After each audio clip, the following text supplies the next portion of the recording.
we really like the opportunity to showcase some of the things that we're doing that are really at the cutting edge of teaching and learning with technology.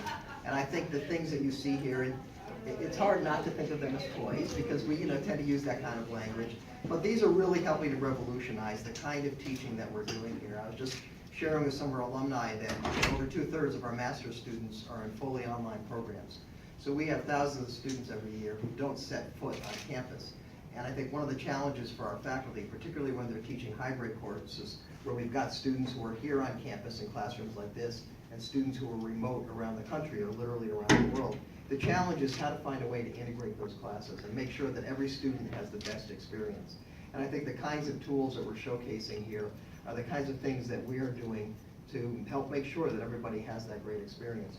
More importantly, we're also showcasing for the next generation of the teachers that we're training the kinds of things that they can do with technology when they are going out into their classrooms. When I go out and meet with our teaching interns towards the end of their internship here every spring, I ask them what do they wish they knew more about when they were a student here training to be a teacher. Number 1 or 2 on almost everybody's list is learning more about technology and how to use technology in the classroom, because they know that's going to be the future of their careers, finding ways to integrate technology effectively in the classroom. Not just putting iPads in front of students, but knowing how to use those to really impact their learning. So I'm very excited about the kinds of opportunities that we're providing to the next generation of teachers, other education professionals, through classrooms like this, the design studio, other classrooms that we have that we can showcase the kind of technology that we're investing in. So again, I want to welcome everybody and thanks for coming out and seeing the kinds of things that we're doing here. So thank you very much. Thank you, Doc. Let me just share a couple of ideas for the vision of this room. So we call it a virtual flex classroom. The reason we call it virtual is because we want to virtually integrate both face-to-face and online students. And in short, we want everything in here to be available out there. And ironically, one of the favorite things in the room is the whiteboards, and they're one of the harder things to do that. But we'll show you ways in which we're sharing the whiteboards with people wherever they might be. A key thing for us is we want the bidirectional flow of benefit. The first thought people have when we say, let's open up this classroom to the world, is now we can help the world.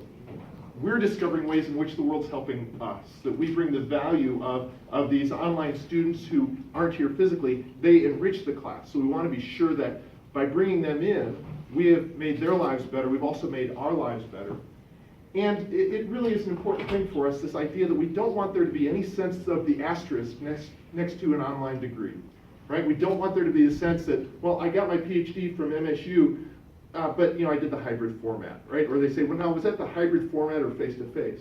We're doing everything we know to say it's the same degree, right? It's offered in a different way, but we know that's challenging. And so that's why we're exploring so many different things to make sure that it's a better program because we're offering it in the 2 formats rather than just a program that reaches more people. The flex side is that we want to support multiple ways of teaching. And the 3 models that you'll be able to see a little bit about: a lecture presentation, which we don't do much of in our department, but in the university there's an awful lot of that goes on, and so we want to figure out good ways to support that. What we have a lot of in here is large group and seminar courses, as well as the small group and flipped model. And so we've designed this room so it's not tied to a single model. So all the furniture is on wheels and easily gets rearranged. And again, oddly enough, one of the most popular things in this room seems to be one of the simplest, and that is wheels on furniture. That people come in and say, I want to arrange this differently, and it turns out to be a great asset for us. So I just want to point out things that you can see when you look around the room, and we'd love to talk with you about. Several grad students online as well as in person here. But the furniture on wheels and doing it without wires so that the technology is attached to the walls so that the tables can move easily. Here's pictures of just the different layouts of setting this up in a more traditional lecture format. A lot of our courses are spread around in the seminar format. And then a number of courses that are making a lot of use of the small group where the students are dispersed down to the side. So this idea of everything in here being visible outside.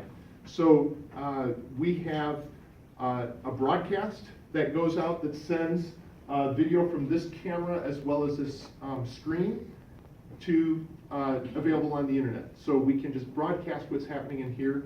We also, if you look in the screen, the top left screen back here, you can actually see a small version of cameras on the whiteboards so that students can see what's happening on the whiteboards. And for security's sake, we say to William, who's standing in front of it, if you don't want to be seen, don't stand right at the whiteboard. You have the freedom to have some control over that.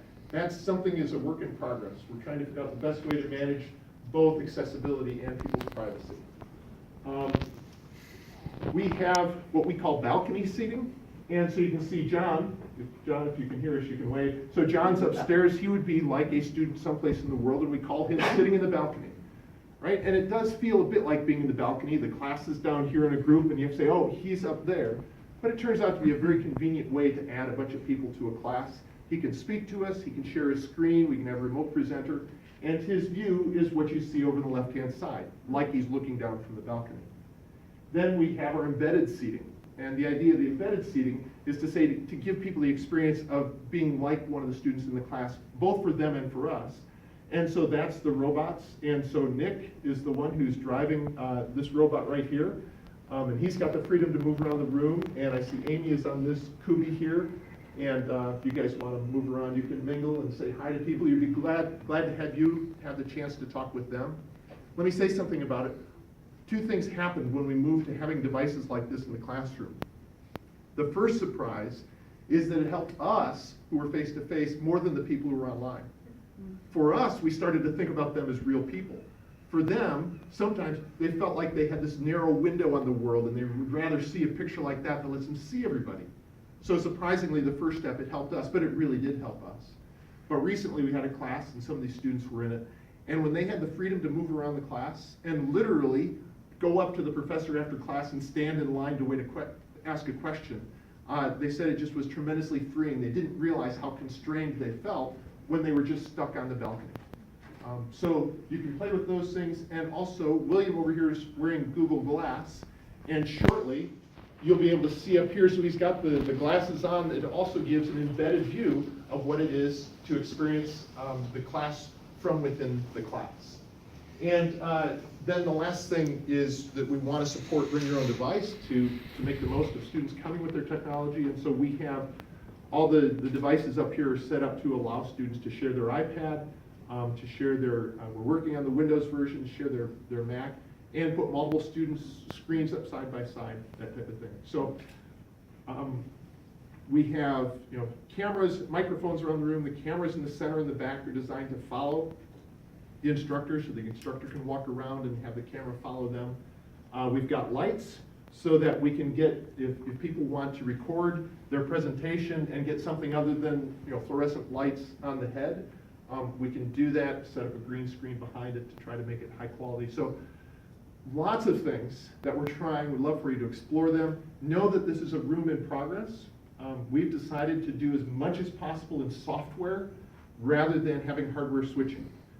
It's a challenge, but that means we can relatively speaking, very easily and inexpensively upgrade as new technology is available. We can reconfigure things, and it has been a challenge to make it work, but we currently have 10 different classes meeting in here. We were doing research on the experience in these classes, excited about what's coming down the road. So, lots of information. Questions? Yeah?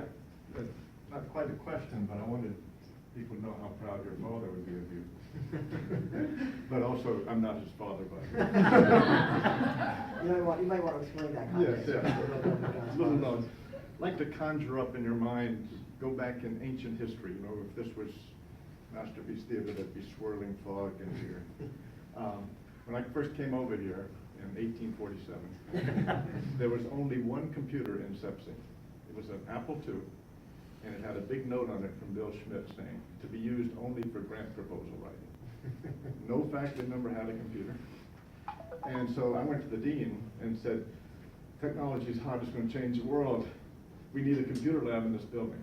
She said, how much it cost? Very modest amount I mentioned compared to today.